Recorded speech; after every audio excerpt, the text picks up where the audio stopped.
aya nyu comment jamani au kafala au yadale au de taille mali au de bese kobela au jamani au yadale arrogance oh na koko populisia de kadine populisi yadete vous êtes pas des populistes mais vous êtes arrogants. Vous êtes arrogant wa arrogant ba vous fene ka liti tien. Si vous n'êtes pas populiste mais vous êtes arrogant ne le fene au foyer. Vous êtes arrogant. Vous croyez que Facebook ou la ka femme beke choni macaroni commentaire fou ni fona c'est ça le Mali? Hé, c'est ça le Mali. Oh mo nye bala ba cracher fin beka. Vous croyez que c'est ça le Mali? Vous croyez que c'est ça le Mali? Oh, ay, bon courage. Oh, bon courage. Si vous croyez que c'est ça le Mali, oh, bon courage. Mais au qu'on m'a dit que vous là. Au qu'on m'a dit que vous là. Mais jama mi bora. Au nga korobo kwa ningabo. Anga korobo. Parce que on ni mo shimandi. Mo cité quand ni mo mi kadi atemble. Ani mo kele munu kado diko de wo. Comme abe fait un bougou blenta ko kolunyala ne de konte yo rana ama fo ko mo mane wele ko ka ko o kelekewa amo fo wa oh na mo fo o kuma tiete o be ma ira mbela shu na mbe moya o ali konte to irania ali konte to irania uma ali konte délégué o ka boka on fana on banena ali konte bo irabiu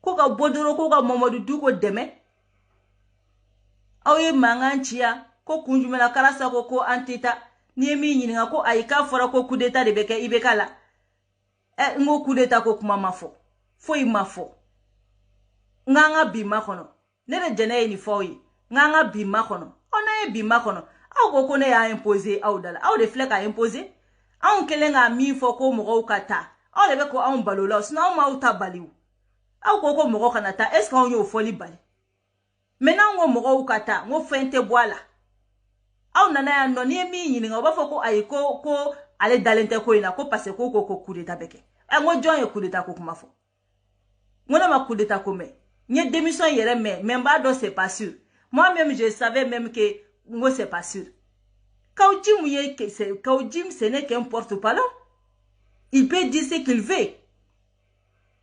Il peut dire ce qu'il veut. Et now ya bugu ka ujim nga kumaka ka diko ka kumate au ko were nyinate. Now tara événement konona la politicien doka kumata ko tari isi ala josola ko ka foka be kuleta ke ibekala. Oh ka diko twe diko beka mifo o te ka taka barake diko beka mifo o te ka lame diko beka mifo o te ka jate au fe au beka taw bala mogo langolo do lente obe kata bala politicien ambitieux do late obe kata bala mogo gansan fou late munu yere ma organiser a jamatu bolo a wartu bolo a mogo tu bolo nu kelo ngo kali mogo muganga bo mogo mugante bolo na tara bolo dala kana au ko were nyinano na oye mogo were ka kuma kan ta ko be digo la goshino ye au sadiri au ko nyinate au ko la goshila do sino digo ma fo mogo sie kabe coup d'état ke diko ma fo mo chie ko abe coup d'état ke ambora diko no fait 10 février la toromina ka boa no fait 5 avril la toromina wa le 5 juin o kele de do wa kero kele ne ye do ne bolo ni au molo la bo nemine mai comment o bekala nyama kala o tise ko nemino au duntate maléon yo. La preuve bi journaux yo ira ka fo vous devez même pas parler de ça akanga ni histoire ni datuku kateme akanga ni datuku kateme amanga kuma ni kwinga ble abe ni kwinga c'est comme abe ni ngakoma o ma yede moi personnellement ni ne ba au place la ni te kuma ni ngable parce que kuma ma mi balika kene to on ni do ka kombo keleke tant que digo be ni nyama bagabagalita to malien don tibo tanke digo be ni nyama al na fora coup d'état be ke malien dombe bo parce que u daleme digo la ne ya fo awye ya ngoni mo nu ka réseau de do jere ma fo yewa ngunu ka réseau de do u dalemu nyamo la u matigu nyamo la ne mani fo wa o ya soro yere ni ko shimake Wodon anga na ninda ni mashenka. Anga na ninda ni mouvement inka. Parce que ni mogo nunu nu ka réseau de do. Shika kuma nunu nga mogo nunu ni digo makuma utibo. Shika kuma ni buye makuma utibo. Shika kuma ni buye ma fuka daoro me uti dai. Donc anga na ninda ni mashenka angu uka réseau de bubolo. Meni mogo nunu do. Uka réseau de bubolo. Ama ye uye jamala botugo mina. Maligira un sentala. Uye jamala bo. Ne bolo au bi temede. Ato kota koke koye. Kuma be fora. Ngaye kodo uti uka teme. Akana kodo ukeleke. Akana usendo kodo ula. Kodo bako impose. Billahi ne be sederi yeredi. Pas ne te sederi la. Ne be sederi yeredi. Ne be gani mi info. Ne be au yeredi. Ne be au yeredi. Mena u nana ne ta kaube ne kele. Kabe ali konti labo kane dogoya. Kane dogoya. Eye mu dégol ma koke. Donc j'ai pas droit de dire que mon ta dit au Congo là, j'ai pas droit de dire ça. J'ai pas droit de dire ça. Oh chini digo ka fait organisé. Mena mba fo ay bo ka ta digo deme. Ay bo ka ta ka helmi. Oh mena le ba murube mo mi bolo ka Congo tige na ma vidéo partage ta bania. E digo mo mi bora. O mama jamae bia. Awa malendo yebia. Ni fefe be kenega ni barabe ni barabe ni nubolo vukura ki ubitaka. Ni fefe be kenega ni kongo bula ni kongo tula vukura ki ubita. Ni fefe fle ni ebi. Ni uka venir glane no vukura ki ni digo uwelo ubita. Awa jamaya ngoni jama bere be kongo la. Ni jama bere be minogo la. Moyete ni jama shi. Ni jama shite kalana. Ashiti barala. Abebe maimakola. Oh. Na go kuluka to so ko bulu soro uluka nyamago go kuti so ko fentu soro ulu be John kumakala me e pourtant u beta fentu soro fene donc u be jo bida jona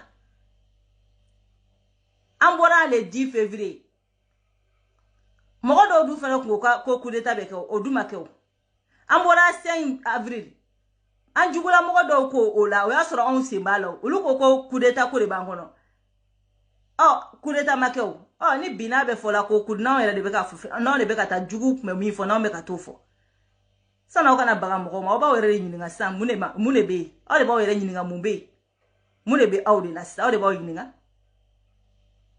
donc anga fara ka bo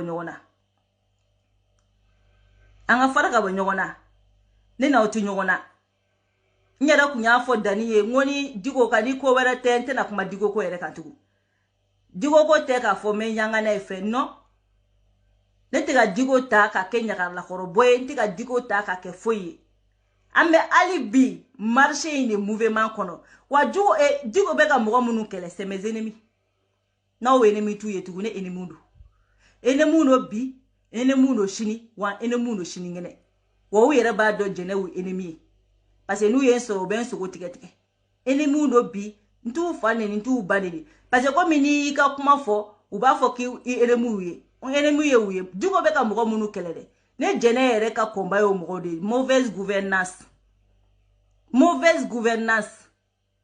oh ni mauvaise gouvernance ni no mogo soro ko keleke ali kele ne be fariga ka ke o kele ni seginara kana samba kele kana keleke ni ndale mbila de ntake ni beyo sino ala njugu munu wulila ko Mali ufana ba fa ko Mali ka duyo mais pourtant obika malichu uwa foko malika duyo obika malichu donc ntake ni beire mais al ni digo yi dade bi san were le 5 juin were ni digo nana ka be boka ibeka kele mena ka fongo ayi boka ta deme o mega bamburu makono o tigi kana kungolo tigi comme ni bora viromania ere la ibi sadi wani mara sa ere deme ibi sadi ni bora video manela iti respirer tout ibisa me fenga me peut-être il ça ne me passer ne botolo la anete mbadi ala sa matunga ni c'est fini abe bon courage a ka combattre c'est fini a combat ya ta atene video la tukuni ni ne ka video dai parce que ne ta ka fouille la tuku ne ta ka fouille la non foyi ne taw ko foyi la tugu ne jɛraw ka fɛn bɛɛ kɔ n taw ko foyi la tugudi parce que aw ti mɔgɔ ye aw ti mɔgɔ jɛɲɔgɔn ye aw ti hɔrɔn ye aw ti silamɛ aw ti ladiri ye aw ti mɔgɔ ɲɛnama ye aw tɛ mɔgɔ ko kɛ ɲɔgɔn ye ne taw ko foyi la tuguni foyi wa ni video in t'a effacer dɛ ni video in t'a effacer fo ka dugukolo meleke parce que là j'arrête ce combat là avec vous aujourd'hui n'aw bɛ min kɛ a y'a kɛ n'aw bɛ Mali jɔ a y'a jɔ n'a b'a ci a y'a ci a pas paga tɛ se ne ma parce que c'est même plus la peine